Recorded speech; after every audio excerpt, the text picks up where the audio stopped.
En France, l'écart de revenus entre les 20% les plus modestes et les 20% les plus fortunés, avant tout impôt, il est de 1 à 8. Après l'impôt, il est de 1 à 4. Donc on a une fiscalité en France qui est redistributive. Elle divise par 2 les inégalités que nous avons. Et la France peut s'enorgueillir de ça. On a un système qui corrige les inégalités beaucoup plus que d'autres.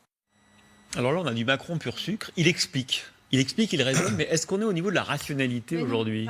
Je pense pas qu'il y a aucun Français qui a envie de gagner sa vie par de la redistribution, c'est-à-dire par de l'aide.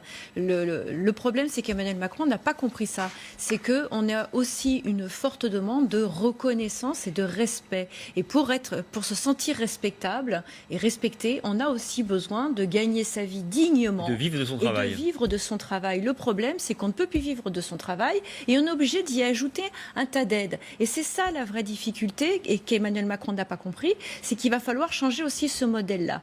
Et on a parlé des prélèvements. Je pense qu'il y a quelque chose que le gouvernement ne fait toujours pas, et il serait temps aussi qu'il s'en inquiète, c'est de s'intéresser aussi à l'exil fiscal, de s'intéresser à la fraude fiscale. Il y a là, je l'ai apporté, une résolution de demande de commission parlementaire de Madame Marie-France Leroux, qui demande la création d'une commission parlementaire sur la fraude à la carte de sécurité sociale. Il y aurait 1,8 million de cartes de sécurité sociale qui circulent, qui ont été attribuées avec des faux numéros, et ça nous coûterait entre 13 et 14 milliards par an. C'est absolument exorbitant.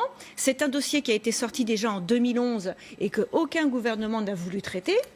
Il serait temps de s'inquiéter à tous ces types de fraudes qui sont problématiques pour la redistribution, mais aussi pour la crédibilité de notre État. Donc ça, c'est aussi une question qu'il va falloir très rapidement poser sur la table. Mais là, si on vous écoute, c'est pas seulement l'impôt sur le revenu qu'il faut changer, il faut tout changer. Mais bien sûr, il faut tout mettre à plat. Et il faut s'occuper aussi de le modèle social français aussi. Mais il faut tout remettre à plat. Il n'est pas normal qu'il y ait des capacités de cacher ses revenus, ou en tout cas de payer moins par le biais des niches fiscales. Tout ça doit être remis totalement à plat si on veut que ce soit réellement considéré comme juste.